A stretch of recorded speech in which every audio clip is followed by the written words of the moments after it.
speech, and we're going to start with Fred Carlton.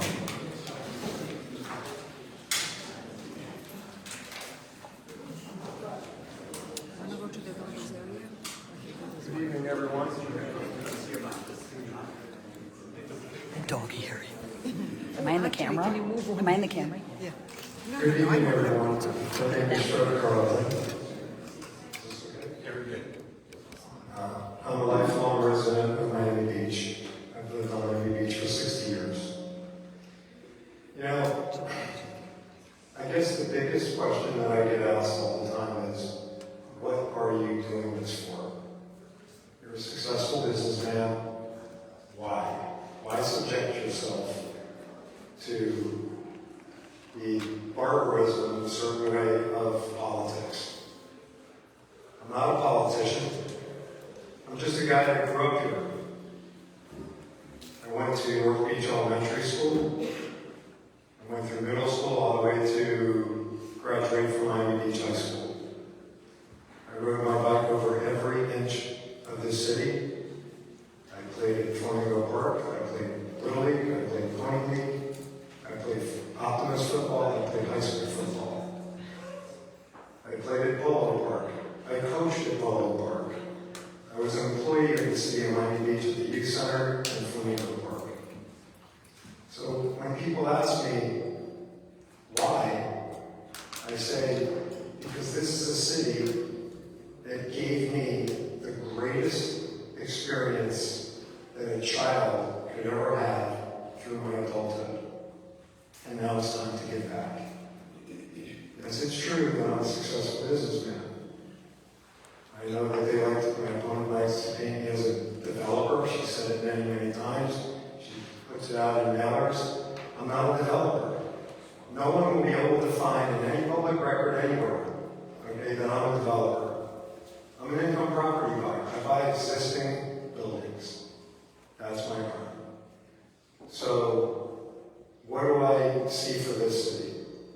I see a city that has sort of moved away from its residents in favor of special interests, developers, high-rise developers, while we have a crumbling infrastructure. Is that my 2 minutes?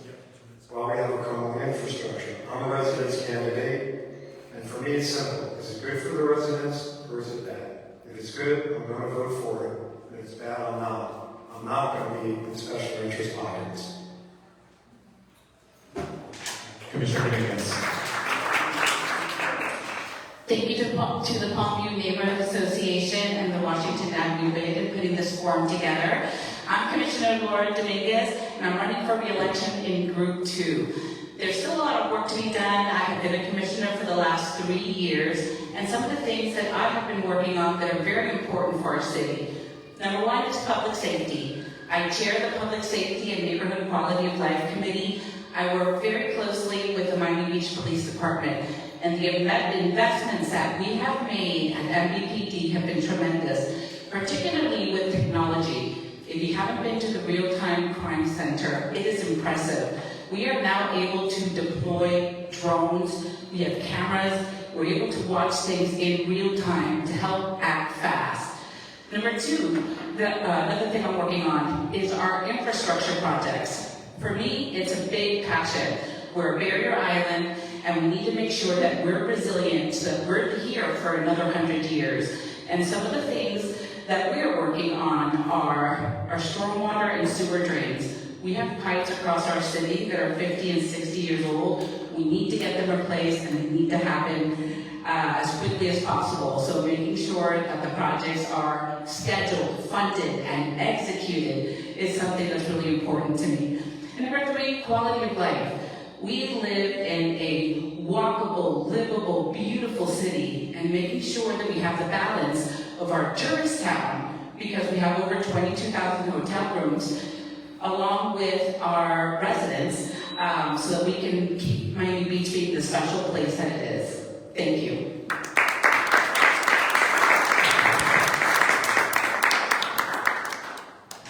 Okay, the first round of questions is on climate resilience and flooding. Climate resilience is one of Miami Beach's defining long-term challenges. Beyond pumps and valves, what is your 5-year vision for elevation strategies, seawalls, and private retrofits, and how would you pay for it? So several years ago, one of the previous commissions came up with the level that our streets should be at. And I knew that for public roads, that's what our city strives to achieve, so that we can keep our streets dry when police and fire need to navigate in the case of an emergency. Also, when we're raising our streets, we have to make sure that we're not putting private property or businesses at risk. And so one of the things that I've been working on is ensuring that we have harmonization agreements. So my late partner, Commissioner Mark Samuelin, he was an engineer from Georgia Tech, and one of his initiatives was making sure that when we do infrastructure projects, that harmonizations agreements are in place, so that when we do the connections, the private properties aren't getting flooded. So 5-year plan would be to ensure that we have those harmonization agreements. And number 2, another initiative that I've championed is our private property adaptation program, and that has to do with seawalls. I know that's something that's very important to the Palm View neighborhood. Past 2 years, I've done walkthroughs with the neighborhood during king tides. I see what is happening. The majority of the seawalls in our city are private. Only 5 miles of seawall are public. And the city is leading by example by raising our seawalls to the new standards. But not all private properties are doing that.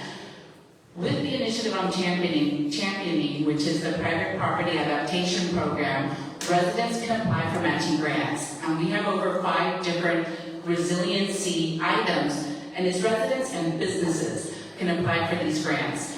It could be for a single-family home or a building, multi-family building, and so those grants will help people jumpstart their projects to make them more resilient. Thank you. Fred Carlton, if elected, how would your approach to resilience differ? How would you sequence major projects and protect residents from being priced out by climate costs?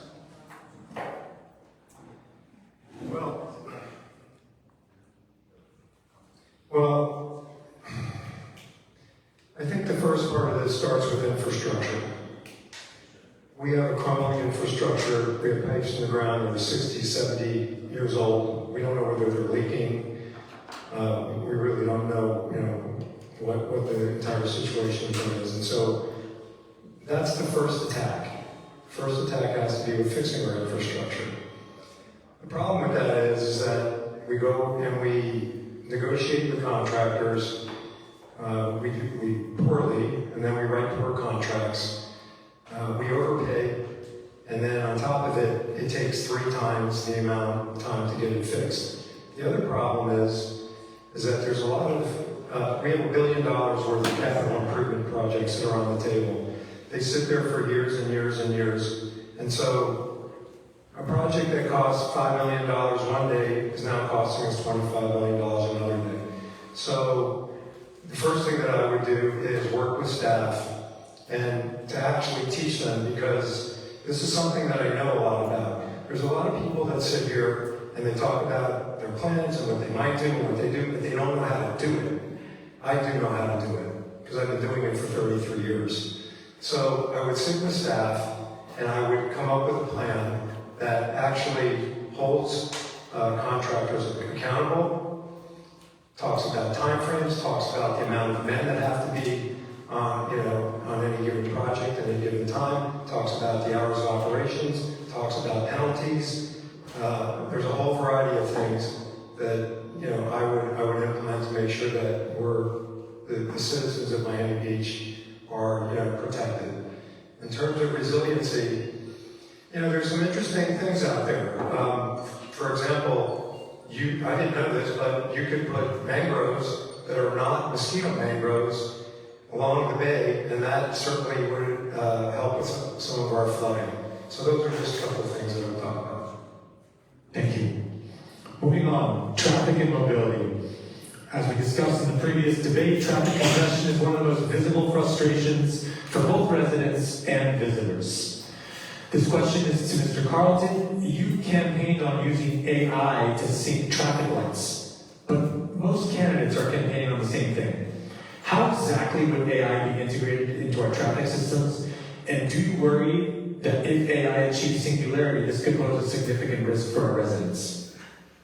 Well, I can't answer the question of singularity and whether it would pose a risk because I don't know that. So, look, the county controls our traffic lights. Why they control our traffic lights, I don't know. Why, I'm not an insider at City Hall. So I will tell you this. Somebody needs to go down to the county and discuss with them how to bring the traffic light synchronizations back to the citizens of Miami Beach or Miami Beach government. We have a lot of things going on with traffic. Look, we have people going into the intersections and jamming our intersections. That's causing a problem. I'm all for implementing AI. AI is going to be the future. Could there be some risks posed with it? I suppose there can. But what's the definition of insanity? The definition of insanity is doing the same thing over and over again. It doesn't work. And it clearly doesn't work because at peak hours you can't move here. So I think that the solution is an AI solution that allows AI to analyze our traffic flows and and then synchronize our lights. So I'm totally in favor of that. Thank you.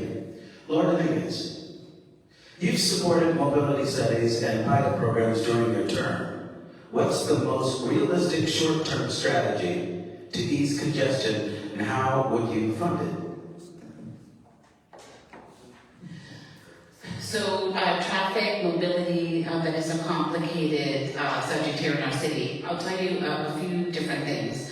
First, the county does handle our synchronization of lights, but the county commission recently approved a new synchronization system because the one that's in place has been very antiquated, and they're supposed to have the purchase by next year, and that should really help with future synchronization.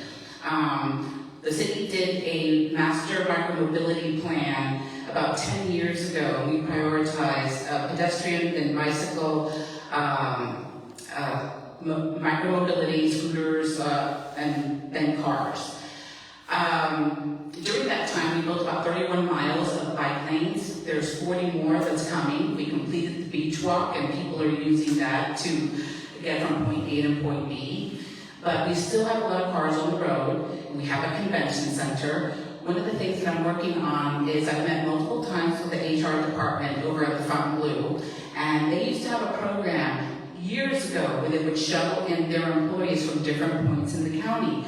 And I'm working with them to try to revive that. The reason is our number one employer is Mount Sinai, number two is Fontainebleau.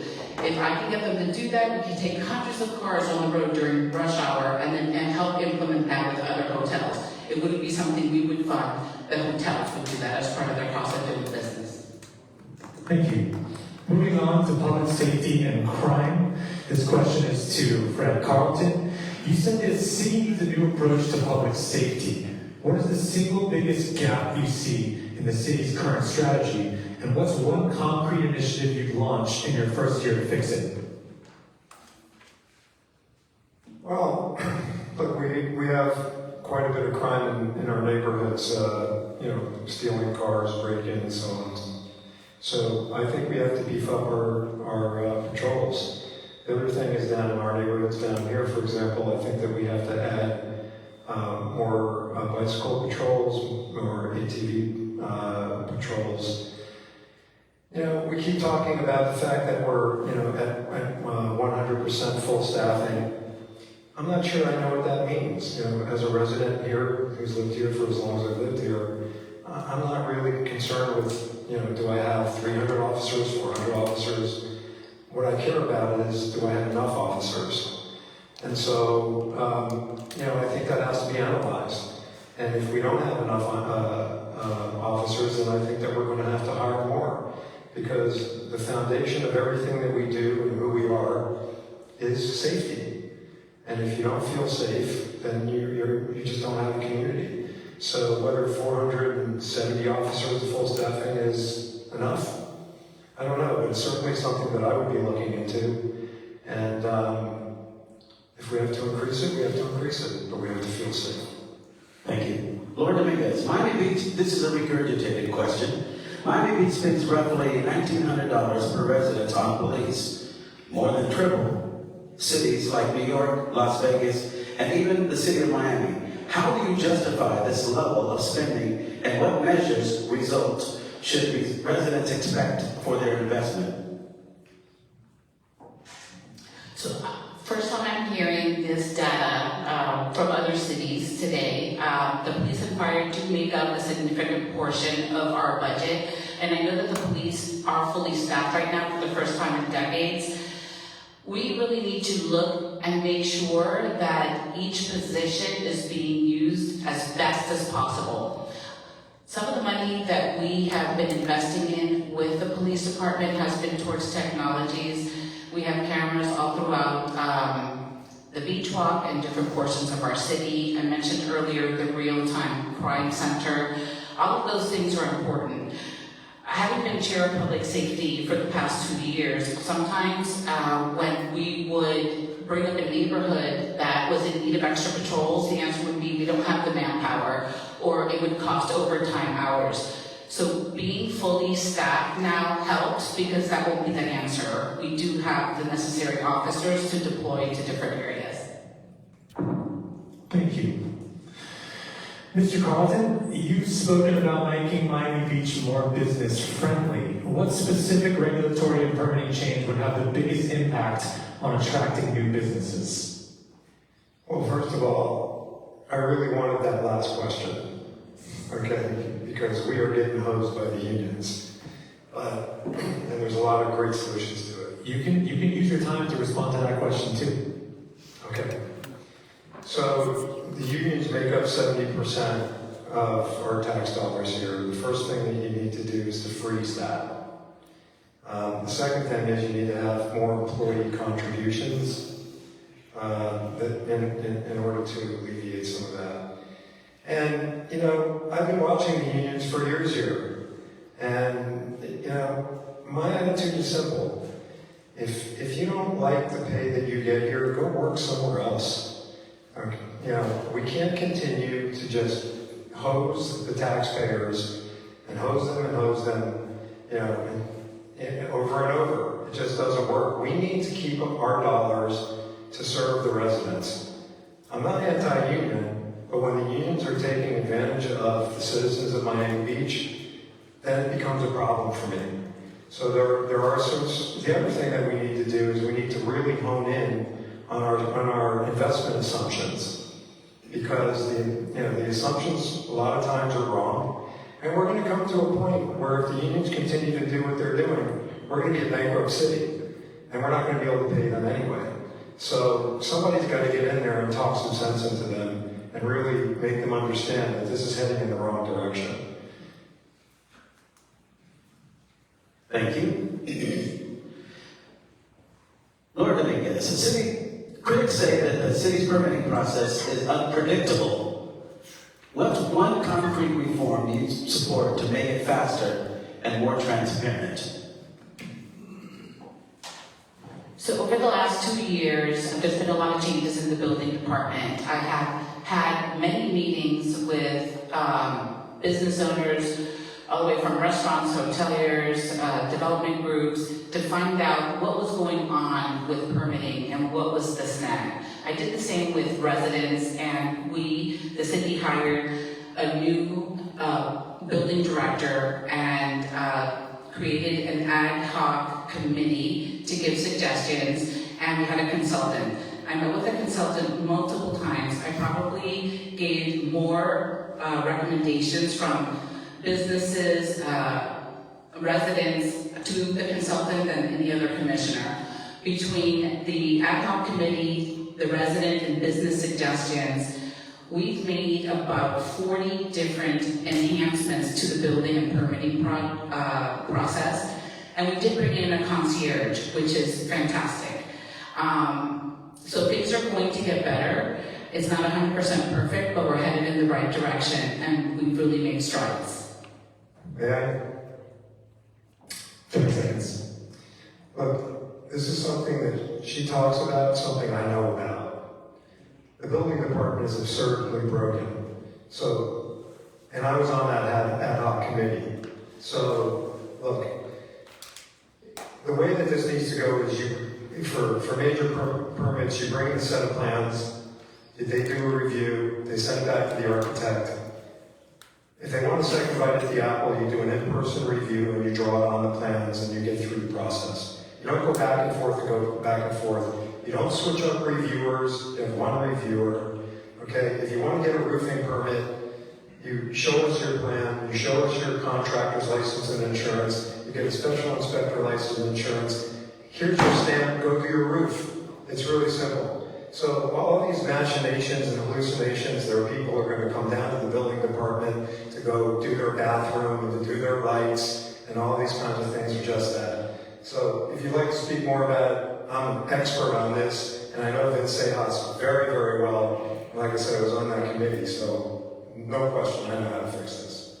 Okay, thank you. We're going to go into a lightning round where we're going to ask 6 questions. For this final section, candidates have 15 seconds each to respond. Please keep your answers sharp.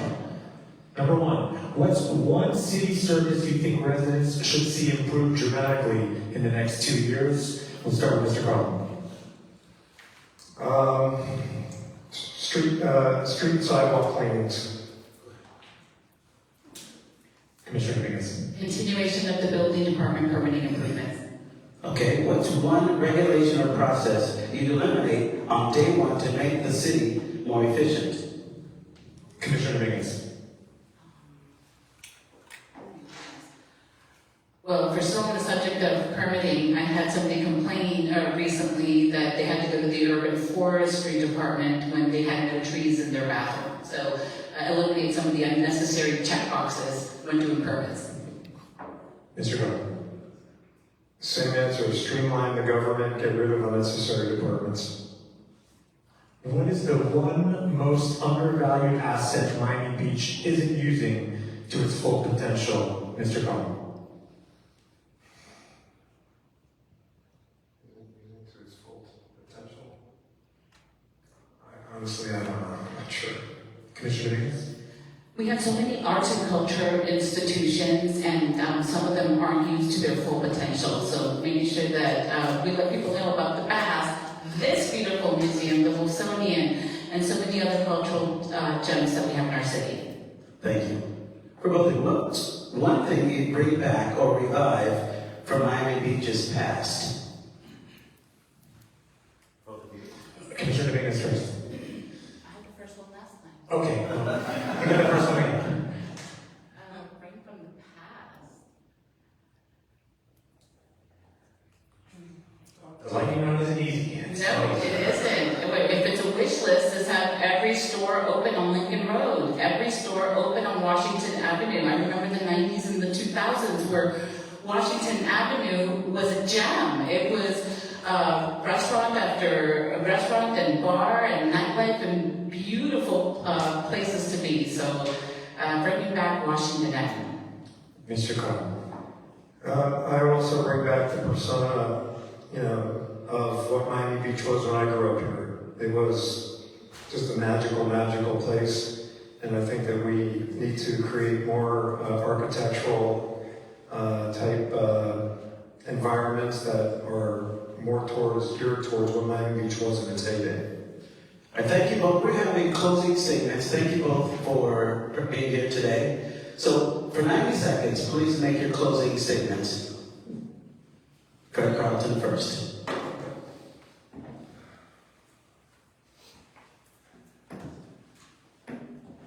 So, I'm sorry, I've been using notes, I'm not a public speaker. I'm here to help our community. I grew up in this community. Everything about me is based on, is it good for the residents or not good for the residents? I know that, my opponent doesn't like when I say this, but I'm against overbuilding. I'm not for it, and I'm not for it because we have a crumbling infrastructure. And yet my opponent 11 times has voted for upzoning, and she says, oh, by the way, other commissioners voted for it. Well, that's not an excuse. I can tell you one thing, I'm not voting for it. I don't care who votes for it. Because if we end up with fecal matter coming up through our sewage systems, we're going to have a much bigger problem on our hands. We're going to have the Federal Department of Environmental Protection here, and everything's going to come to a halt for about 10 years. The other thing is I'm not taking any money from anybody. I'm in nobody's pocket. My opponent takes a lot of developer money, and she likes to call me a developer. But what's really interesting is that she's taken a $13,000 donation from casinos.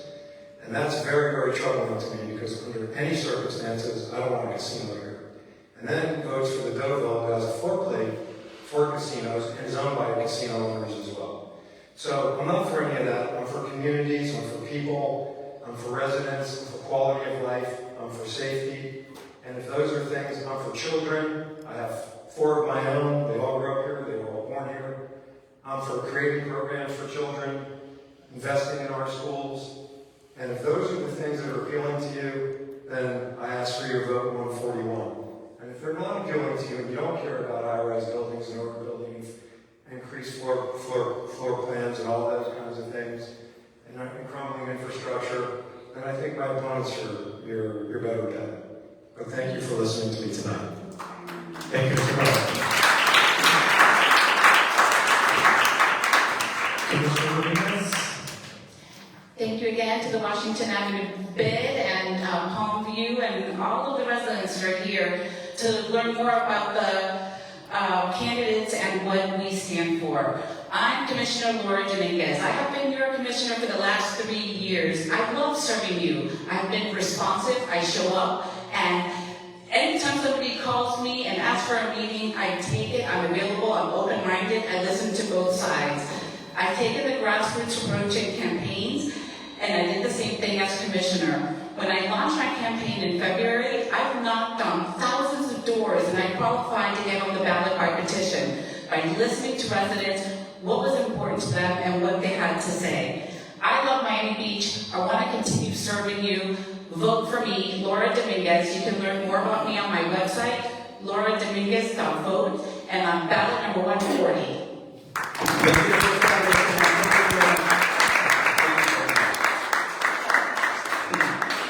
So we're going to go right to the next forum.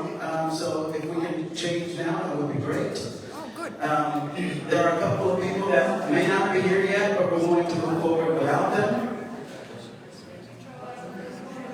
So, keep it. I have many opportunity to hear It those. says I have language. So, And give it to somebody. I think Monica and others are still here. Come on up. Okay, while they get together, I'm going to start over. Or do I keep it? No, I keep on going. Should I start over? Okay. I'll just keep on going. It's 1 minute. Okay, okay. Ay, papito.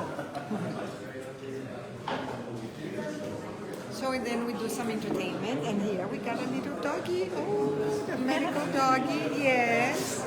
So well behaved, so adorable. And they also have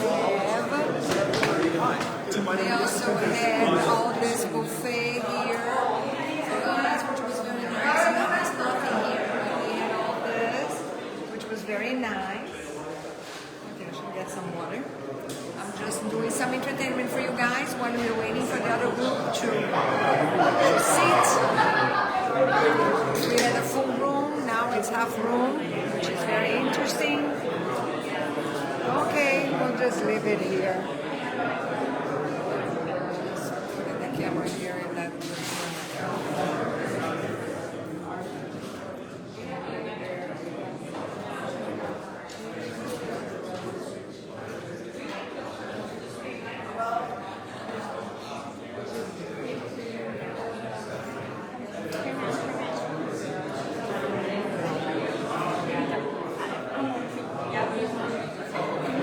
Oh, wait, we have a show. Yeah. Okay, can you do it again? Oh, we have it here. Wait. Okay, can we start all over? Yay! Okay, do it again. Now we have an audience.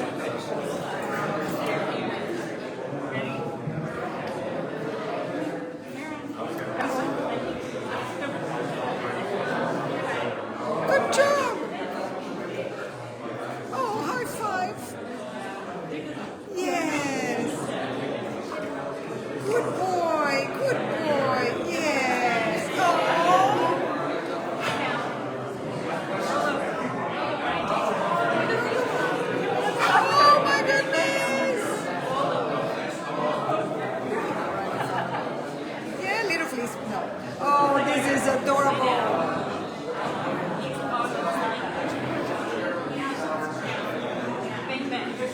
Oh, bang, bang. Oh, my God. That's too cute. Thank you for the entertainment for our audience.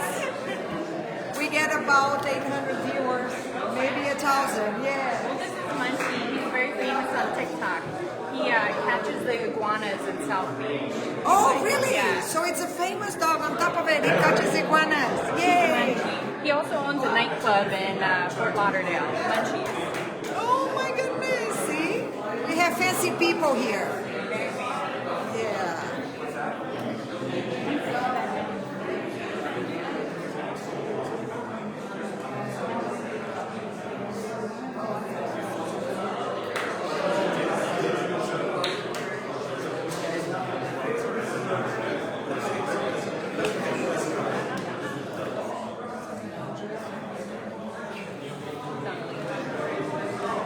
More entertaining. Back tomorrow.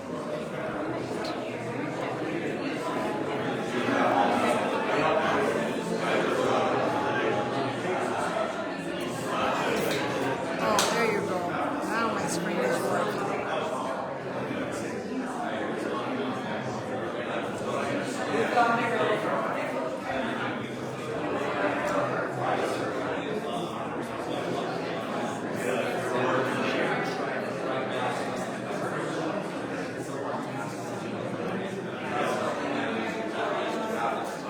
Okay, everyone, we're going to get started from Group 1. We have 3 candidates here representing the Group 1 race. Thank you. We're going to begin with opening statements. Each candidate has 90 seconds to make an opening statement. Please introduce yourself, and we'll start with Brian. Hello, Brian Ehrlich. It's really a pleasure to be here with you guys tonight. What is Miami Beach to you? Turn it on. I don't think it's on. This isn't on?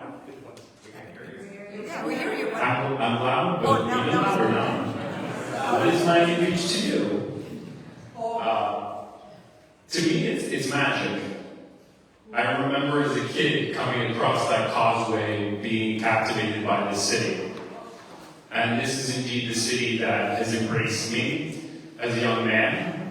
It's allowed me to live a life filled with connection. It's allowed me to build businesses here and to help guide our city boards and cultural arts organizations. So is it a little static here, or is it okay for you guys? Okay. But I do think that all too often in this city, we don't have enough vision, we don't have the discipline to get things done, and we don't deliver results. I think all too often we take shortcuts that do not serve us in the long run. Just look outside. Washington Avenue, Ocean Drive, Collins, 71st Street in Harding, 41st Street. These areas are forgotten neighborhoods, and they could be so much better. Now, I'm not from the political world, but I have been volunteering for our city for 20 years. I've been on the board of the 𝗏 Museum of Art, where I wrote the strategic plan for the museum, the 10-year plan, the board of historical preservation for the city, capital improvements, Cultural Arts Council, and in my professional life, I've led major real estate projects. I manage complex budgets in finance, in philanthropy, and in real estate. I bring life experience to this role, but I also bring something else. I've been knocking on doors all over the city. I've knocked on more than 9,000 doors here, and I was the only person in my group, I'm proud to say, to qualify by petition. And it's in those conversations that I am clear we must deliver on 4 key areas. Number 1, a well-designed city with a master plan. Number 2, infrastructure that you can see and that you can feel.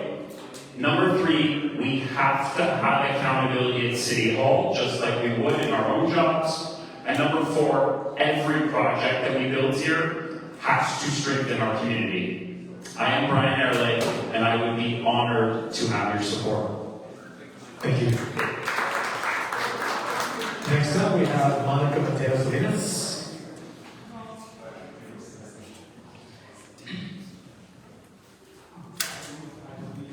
Hi, everybody. My name is Monica Mateo-Salinas, and I'm running for Commissioner in Group 1. I've lived here for 16 years. I have 2 boys. They attend Miami Beach Senior High School, go Tigers. My oldest son was actually born in New York City, and we moved down here when he was a baby. And my younger son was actually, fun fact, born at home at 1840 Jefferson Avenue, so in the Palmview neighborhood. We can talk about that later. I started getting involved when they were involved in their PTA. I started getting involved with their PTA when they were in elementary school. They attended South Point Elementary. And when they moved up to Nautilus Middle School, I was elected the Nautilus Middle School PTA president. And then when they further continued to Miami Beach Senior High School, they were like, Mom, okay, enough already. Please let us be teenagers. And I said, okay, no problem. I'll run for commission. And that's exactly what I'm doing. I've also served on various boards and committees. I served on the board of Miami Beach United, which is a resident organization. You may have heard of it. It's commonly known as NBU. I've also served on the Commission for Women, and I've served on the Quality for Education Committee. Additionally, I work for 2 other commissioners in the city of Miami Beach, and I loved every single moment that I was a legislative aide. I've written policy, I've read policy, I've drafted policy. I know how to get things done. I know how to work for you. And honestly, I'm running because I like to help. I like to help in the macro level, making the tough decisions as commissioner, and also in the micro level, the small, everyday quality of life issues that all of our residents suffer from and all of us want to improve. I'm here to help. I was endorsed by the Miami Herald. I was endorsed by Commissioner Tanya Watt. I was endorsed by 𝗃𝗂𝗃𝗃𝗃, which is another residents group. And I was endorsed by a local union, CWA, Chapter 3178, because they all know me, they trust me, and they know I'm going to do the right thing for our city. And I'm here today to earn your vote and your endorsement as well. Thank you. Thank you. Next up, 1 minute.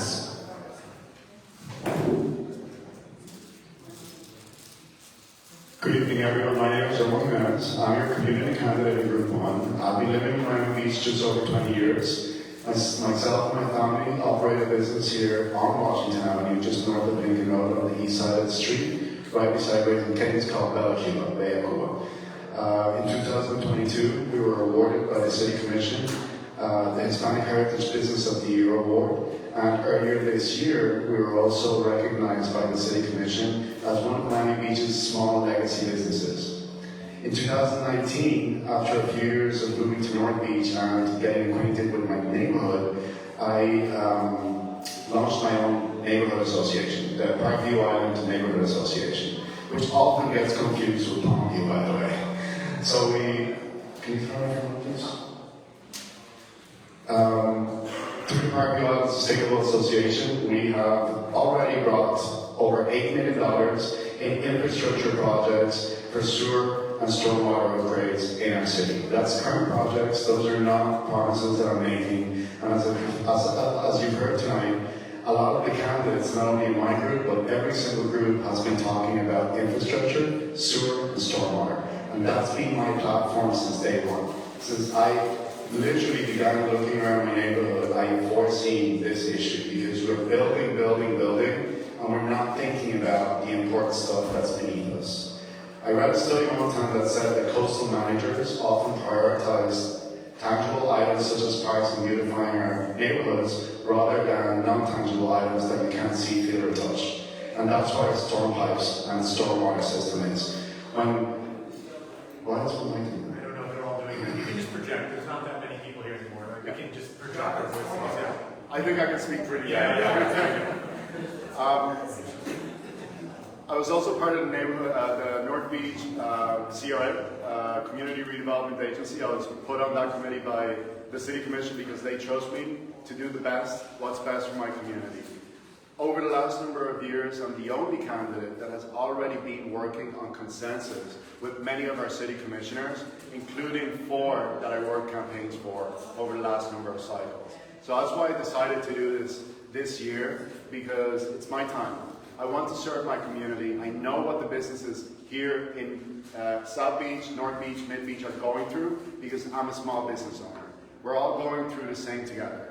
And I have the experience not only in tourism and hospitality, but also in neighborhood and community work that I've done over the last number of years to bring it all together as your commissioner here in Miami Beach.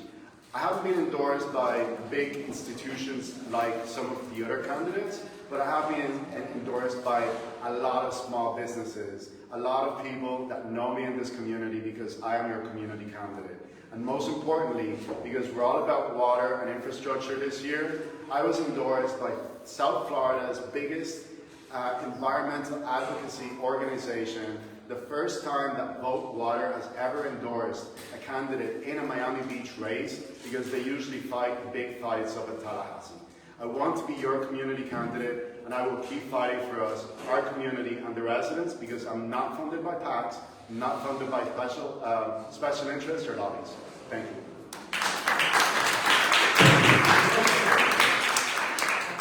The first round, we're going to be talking about housing, development, and resilience. Question number 1 is for Monica Mateo-Salinas.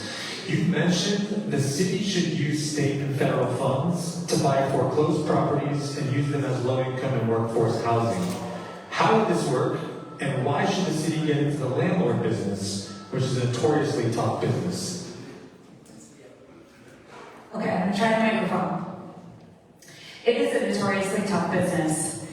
And we already are in that business. We already have units that we own, that we rent out for Section 8, and we also have units that we manage.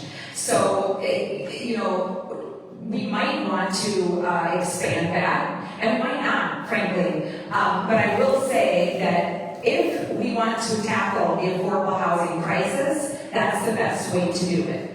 We can rely on the open market, and we can rely on a public-private partnership with a nonprofit developer, but it's very difficult to do affordable housing. That's why we have workforce housing, which those rental prices don't reflect the real poverty that we have in our city and the income disparity. For example, we all know that the project that's in Collins Park, it's a workforce housing program, and those rents are extremely high. And it's because the rents are set by something called Area Median Income, AMI, and that's set all throughout Miami-Dade County. And so what it does is it aggregates all of the income. So you're comparing people who have an income of millions and millions of dollars with people who are at the lowest poverty level. So that area median income is quite high for the poverty that we're experiencing, and that's why the rents seem high on average and unreasonable in workforce housing. So if we wanted to get into that business, it would be wise to purchase foreclosed properties because we can get a good deal on those properties. Thank you. Thank you. And since we don't have any titles up here, are you all okay with me just calling you by your first names? Sure. Okay, great. The next question is for Ryan. The cost of private adaptation, raising homes, retrofits, is steep for many long-time residents. What mix of incentives or regulations will you propose to ensure equity in flood resilience?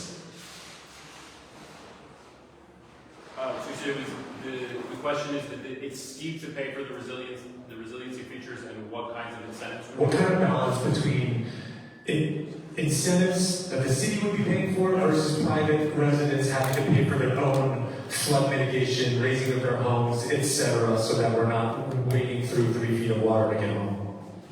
I mean, look, I think the way that I look at these kinds of questions is you have to look holistically at the budget, and you have to understand from an analytical point of view, what do we have to work with here?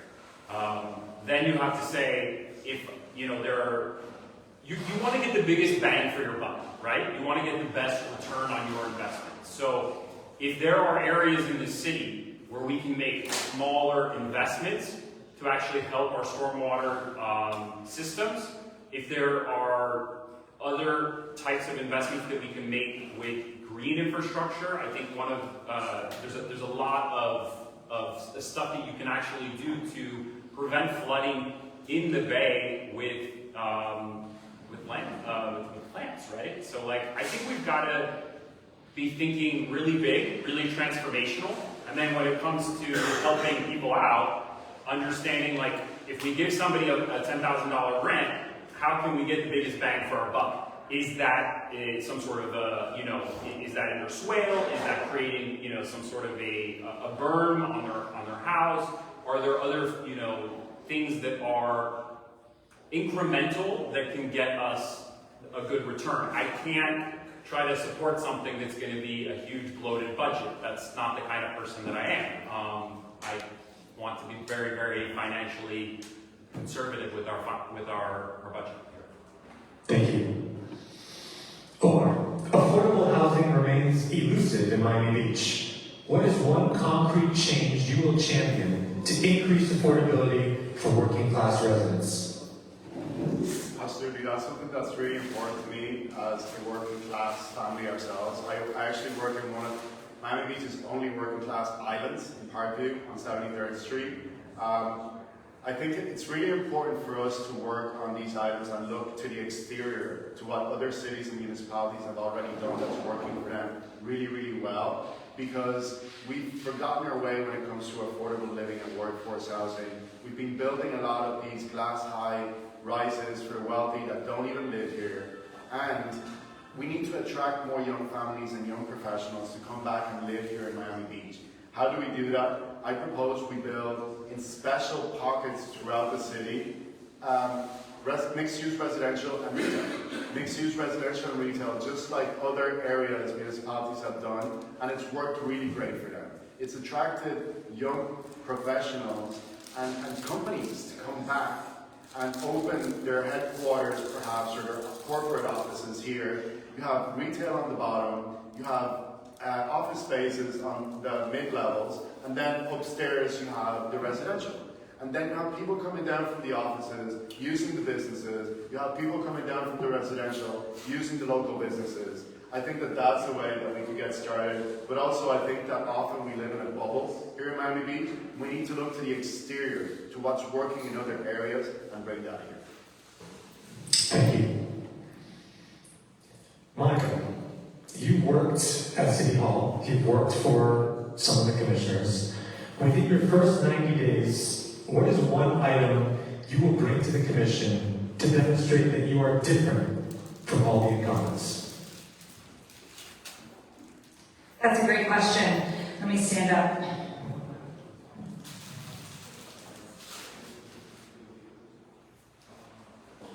So, give me a second here, because as I've been knocking on doors, I've been listening to people and what their needs are, and every time they say, hey, I really like a speed bump on my street because my kids can't play outside, can you help? I go, absolutely, and I put in my notes, speed bump on XYZ street. I have a very long list. It's over 150 items long. It does need to be cleaned up a little bit, but I have an extensive list. Now, to be fair, I don't know what my opponent's plans are, and I don't expect to read their minds, but I can tell you that I do have a very long list in here. I think one of the first things that I'm going to do is put a resolution on the agenda to urge Miami-Dade County to bring back our unemployment office. We used to have an unemployment office on 6th Street, which is one of our poorest areas in Miami Beach. That office closed a few years ago, and we need some services back for our lower income and struggling working class people and families. We have a huge hospitality industry here. We have folks who are dishwashers and maids, and they need food stamps, and they need unemployment services, and they need affordability, and so that's going to be the first thing that I do when I'm elected in November. Thank you. Thank you. Brian, the city faces competing budget demands with tourism, infrastructure, staff, pensions. In the first budget that you helped adopt, what is the one priority you will ask to be added, and what will you ask to be cut or delayed? Look, a budget is a reflection of one's priorities. And a budget tells you what the city cares about. I believe that we need to double down when it comes to arts and culture, because arts and culture is accretive to our economy. There are tons of studies on this, and it actually helps drive economic activity. When we look at our budget, though, there are a lot of opportunities. I think there are a number of consultants. There are a number of contractors and vendors that have to do business with the city. And look, in my experience, I've worked 20 years. I worked for some very heavy hitters in real estate, in finance. They were very demanding people. I negotiated some multi-million-dollar contracts in finance with fund companies and real estate as well. I know how to hold people accountable and to get more value. And I think that is something that this city needs to do. I think that we need to take a real hard look at every line item and understand, is this the right provider for each of these services? Now, that is a project that I have to do with our commission, and that's something that we have to understand what each other's priorities are, right? Those are what mine are. I happen to think that there is some fat, some bloat that can be cut there. So that is where I would direct. Thank you. Omar, if Florida reduces or eliminates property taxes, what will the impact be on city revenue, and what would you propose to replace the revenue loss, if anything? Okay, that's a really exciting question for me. First of all, I think, eliminating property taxes for a city like Miami Beach is going to be lunacy, absolute craziness, because we only have two industries. We have tourism and hospitality and property taxes. So if we eliminate property taxes, where are we going to get that $500 million or something that we usually get from property taxes every year? I think, looking forward, I look at Miami Beach as a hub for blue and green creativity. I would love to bring young professionals and young families back to Miami Beach by bringing and expanding a new niche economy to Miami Beach, such as a blue and green, innovative and creative hub, where we can bring industries related to the problems that we have, such as infrastructure, resilience, anything that a coastal city needs, that brings high employment, that brings engineers, that brings a lot of great jobs to our city. We could replace a lot of the tourism dollars that we've lost over the years, because we talk about live, work, play, live, work, play. But right now, we're not so great at the work part because we can only offer a certain type of employment. We're not rich in financial services or anything like that. And the play part, yes, we used to be great at the play part, but as we heard, a lot of our nightclubs have closed, a lot of our entertainment has moved elsewhere, and a lot of our legacy businesses have left. So if I had to choose a new, innovative, niche economy to expand Miami Beach into, it would be a blue and green, creative, innovative hub. Thank you. All right, we're going to go into our lightning round. The lightning round is going to have 6 questions. Each candidate, please answer the question as a yes or no, or one-sentence answer, and then you'll pass the mics over. So, question number 1, and we'll start with one at a time. What is the one metric you want voters to judge you on 2 years after you're elected? My work in replacing or failing sewer and stormwater infrastructure. Just 2 weeks That's ago. good. One sentence. That's good. Monica? Being fair, balanced, and responsive to all of our city residents, businesses, and tourists. That I've contributed to creating more economic activity in the city through at least 2 major projects, and one project that is an additional project that's workforce or affordable housing that has begun, not necessarily built, but begun. Okay, we're going to start right this time. Should the city encourage more nightlife and tourism to bring the glitz and glamour back to Miami Beach's reputation? Yes or no? Plus one sentence. Should the city encourage more nightlife and tourism to bring the glitz and glamour back to Miami Beach's reputation? Yes or no in a sentence? Yeah, you have to do it in the right way, though. You have to bring the right kind of glitz and glamour. And I wouldn't use the words glitz and glamour, actually. I would say we want low footprint, high sophistication, events, retail, entertainment. It's a strategic. That's it. Thank you. We got it. Monica, same question. Lightning round, guys. Lightning round. Absolutely. I mean, I do think that we need to have a slow and measured approach to our tourism to make sure we don't open some floodgates of chaos. But yes, it's time to be glitzy and glamoury again. Omar? Yes, Miami Beach is world renowned as a tourism and hospitality destination, and I want to bring that back here once again. I want to remember the days when Books and Books on Lincoln Road was full at 11 a.m. Okay, thank you. Next question, we'll start with Omar. What's your view on a dedicated sales tax to fund flooding and sea level rise infrastructure? That's a really tough question because I feel like we already pay enough taxes. I would never want to raise the burden on residents' pockets. I always look to bringing in new revenues such as increasing fees for pass-through sewer and water to other municipalities, to developers. That was the only round. That's it. Okay, Monica. Steve, I'm sorry, can you repeat the question, please? What's your view on a dedicated sales tax to fund flooding and sea level rise infrastructure? A dedicated sales tax? At this moment, I don't think that'd be a good idea. We're taxing our residents too much and people can't afford to live here as it is. Ryan?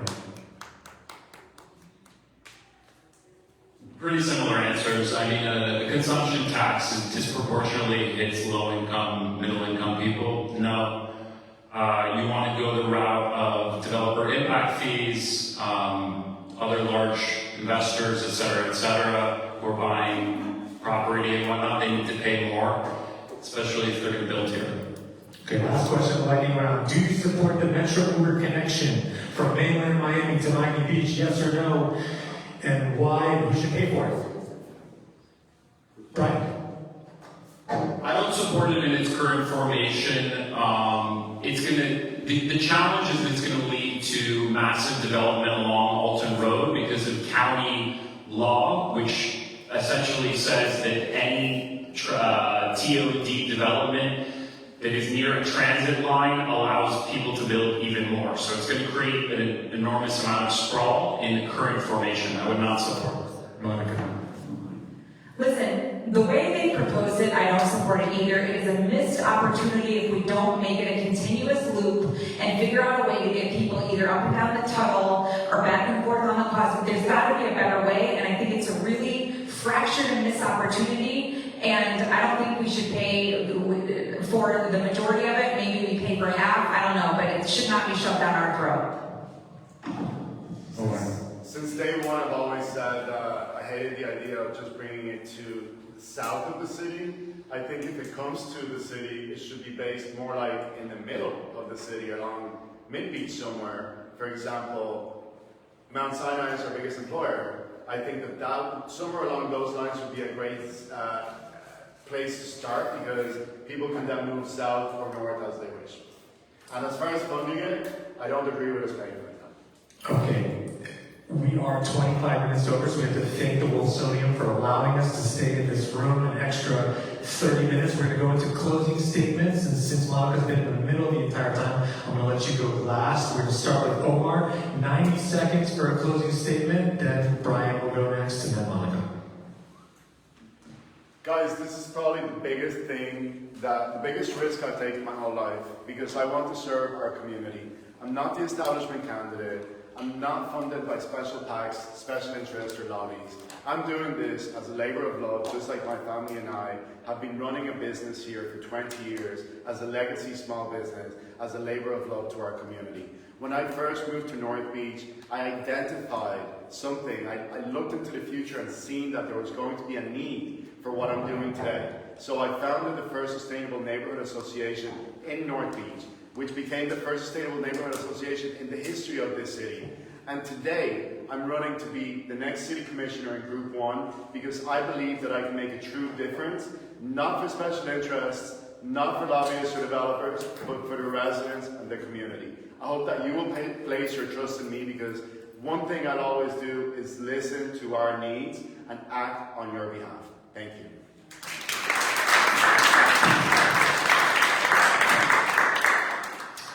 I'm Brian Ehrlich.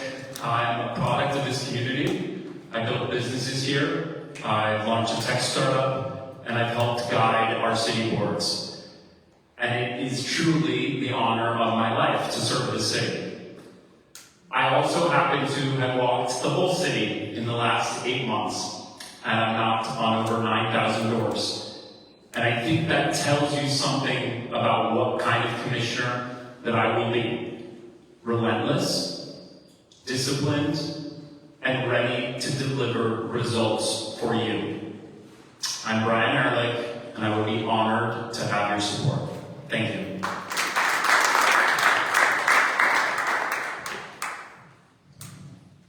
Hi, everybody. Again, 𝗃𝗶𝗃𝗲𝗃𝗃𝗃𝗃𝗃𝗃𝗃𝗃𝗃, I love Miami Beach, just like you love Miami Beach. There's nowhere else I want to live and raise my children and someday hopefully raise my grandchildren because I want to live here until I'm 120 years old. I've been supported by a lot of different people, and I have to say that really what the support that I've appreciated the most are from people like you, the residents. I know Miami Beach, from South Beach to Mid Beach to North Beach. I've knocked on doors, I've called people, I've helped people, and I loved every minute of it. And now I'm running to be your commissioner because I want to help you even more. 𝗃𝗶𝗃𝗲𝗃𝗃𝗃𝗃, I hope I earned your vote tonight. Thank you. Thank you so much for those that stuck with us. This is a really important race, and I have nothing but thanks for the Washington Ave bid, for the Wilsonian Museum, for the 𝗃𝗃𝗃𝗃𝗃 Neighborhood Association. Thank you, Troy, for being my co-moderator. The candidates that did show up for Group 1, please give one of them your votes. The other 3 candidates that did not show up, thank you all for coming. Yoo-hoo! Now, I never go in front of the camera. I'm always behind the camera, so let me go aside here. I just would like to say something. One of the candidates have expressed that I make those videos, and he expressed it as a problem. Nonetheless, he was speaking directly to the camera today. As of now, there is about 20 people left here that was actually watching and listening to them. But on the Facebook, 146 views live. By the end of the weekend, actually, we're going to have about 700 viewers, and that's why I do this. I like to pass that the people have the information. You have the opportunity to see what's happening to our city, so you can choose better. You can make a more educated decision. Vote is important, so please vote. Listen to all the debates. Listen to what the people were saying. And make a good choice. God bless, and it's my pleasure to do this service.